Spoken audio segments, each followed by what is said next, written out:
And after months of speculation and more than a week after the deadline to RSVP, it's now finally confirmed that Prince Harry will attend next month's coronation, but it will be on his own.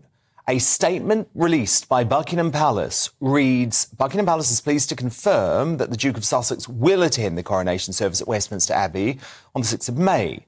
The Duchess of Sussex will remain in California with Prince Archie and Princess Lilibet. Now, while members of the royal family, particularly Kate, are breathing a sigh of relief, the decision will be interpreted by many as a snub by malicious Meghan, as she callously denies King Charles the chance to reunite with his youngest grandchildren, who have been marooned over 5,000 miles away for most of the last 3 years. So tonight I'm asking you, are you happy that Meghan will not be at the coronation of King Charles III? Let me know your thoughts by emailing me, dan@gbnews.uk. Our poll running right now at GB News on Twitter. But to debate this, I'm joined by former close personal friend of Princess Diana. She described him as her rock, Paul Burrell, and the historian and broadcaster, Dr Tessa Dunlop. So, Paul Burrell, how do you feel about this decision? Well, Dan, it's exactly what I thought would happen. I personally am happy that I don't have to watch the Harry and Meghan show at the King's coronation, because I want to watch the King's coronation. It's not about Harry and Meghan. It's about our country, our people, and our working royal family.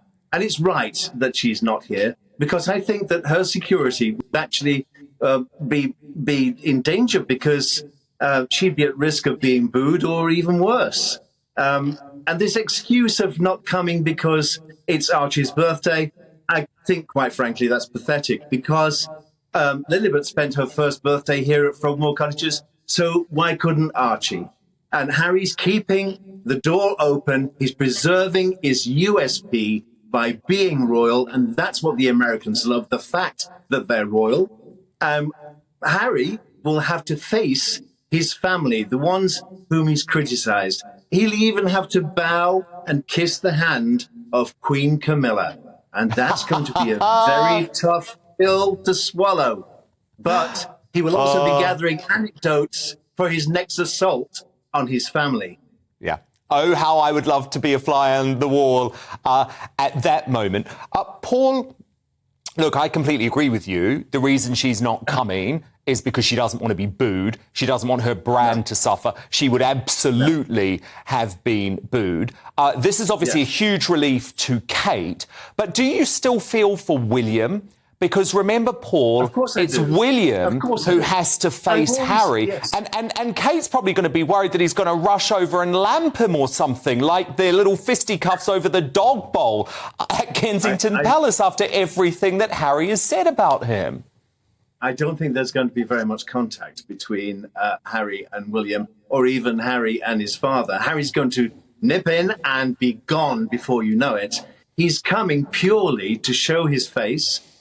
He's coming because his father wants him to come. His father will be delighted that he's here.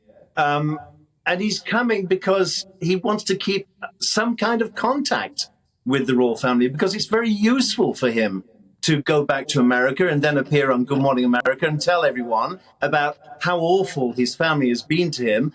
Listen, he's going to get a very icy reception from members of the royal family. They haven't forgotten, and they will wait for their time. No, they haven't, Tessa. They haven't forgotten. They will not forgive him. Honestly. Think of everything that he said, Tessa. Think of everything that he said. Well, what have we just said that's wrong, Tessa? Start by breaking down your introduction, Dan, where she was malicious Meghan, who was callously denying her father-in-law a chance to embrace Lilibet and Archie. For goodness sake, Charles is hardly going to sit on the loo and do a number two. He's going to be so busy during the coronation, let alone muddle about with a couple of toddlers, one of whom would have been way too young for the service anyway. I'm not talking about the service. Camilla's second-hand grandchildren who would be attending him in the service. I think you're just constructing something that isn't there. And the interesting thing is, whatever they had done, you both would have come out for them all barrels, all guns I've blazing. been very honest, Tessa. I've been very honest about how I feel about this, Tessa. Personally, I don't want either Harry or Meghan there. But I understand that Charles, as a loving father, believes that his son should be at the ceremony. I feel very, very sorry for Kate and William, who have been attacked, for Camilla, who has been attacked in the most vile way. But why I like the fact that they are coming on there, that Harry's coming on his own, Paul, is that William was really worried that Meghan and Harry were going to attempt some sort of stunt in London to overshadow the king. And I think with it just being Harry, that won't happen. I totally agree with you, because that couple have the power of turning the media towards themselves and taking it away from the king and our constitution and the royal family. Yes, they do. The media are just totally transfixed by what they're doing. That suggests that the media have no agency, that they're being controlled like drones by Harry and Meghan. The media choose what they focus on. The truth is, it's disingenuous of Dan Wooten to suggest that he didn't want Harry and Meghan to be there. Because you know, Dan, they drive up clicks, they drive up visibility, they drive viewingship for channels like yours. So actually, I'm sorry that Meghan's done your channel a disservice, because it's one less platform that won't receive Rubbish. Do you know what, Tessa? I can back up everything that I say with evidence.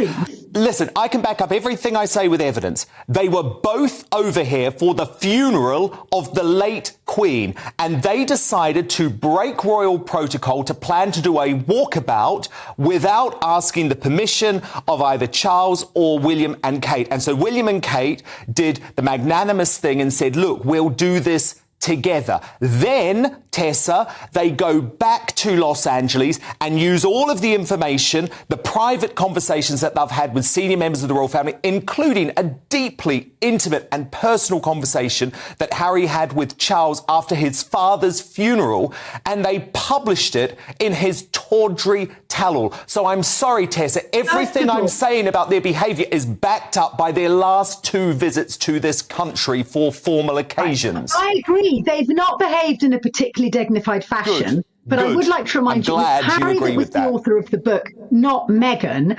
And actually, I think it's quite brave of Harry, given the visceral way in which he has reported and, yes, attacked and criticised his family, to come back out of his bedroom, excuse the metaphor, and get down in among the also-ran royals, because he's not going to be given a front pew, is he? He'll be somewhere tucked in the middle. And that I want him right at the back behind a podium. I want him at the back behind a podium after the way that he's acted, Paul. I'm sorry, I do. Well, the king is very happy he's coming. He's his son. He loves him. He looks after him. Every time he comes to England, he gets looked after. He has crown property, Frogmore Cottages. The king sends a chef to Windsor Castle to cook all Harry's food. He sends a butler to Windsor Castle to make sure he serves all the food to Harry. What a horrible life he has, Paul. But he has a horrible life.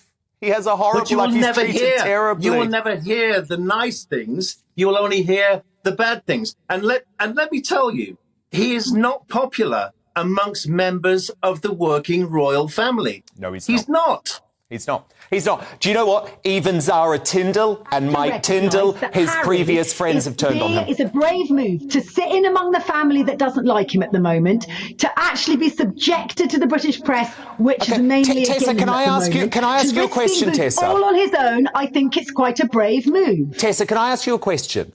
Why do you think he wants to be there? He has just spent the past 2 years trying to do down this institution, trying to say that his father and brother are trapped in the royal family, trying to slam the late Queen's life work with the Commonwealth. Why does he want to be there? Because actually, if you look beyond the clickbait headlines regarding his book Spare, what came away from me, the roaring loudest message, was that he remains a monarchist. Yeah, he found growing up in the gilded cage weird. He felt it destroyed his mother. He constructed narratives in some cases that didn't exist. But he knows no other way of being. And he said it in the Harry and Meghan Netflix documentary. He misses the great big crazy meals in the palace. He misses his family. He knows that if he goes to a preliminary court hearing before the coronation and a court hearing after the coronation and doesn't turn up to his dad's coronation, that is a bridge too far. So on a moral level, Harry knows he has to be there. And also, he's a monarchist. Final word to you, Paul? Yes. If he hadn't come, the door would have shut.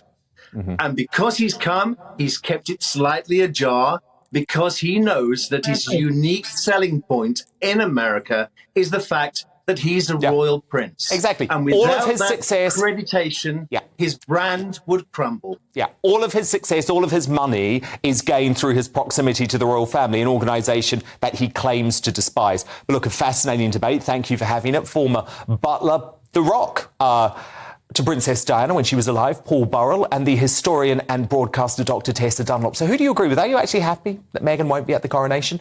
Aaron on Twitter says, yes, the coronation will be a much more pleasant event without her, although I'm sure she will figure out a way to reverse this into a poor me situation. I have no doubt about that.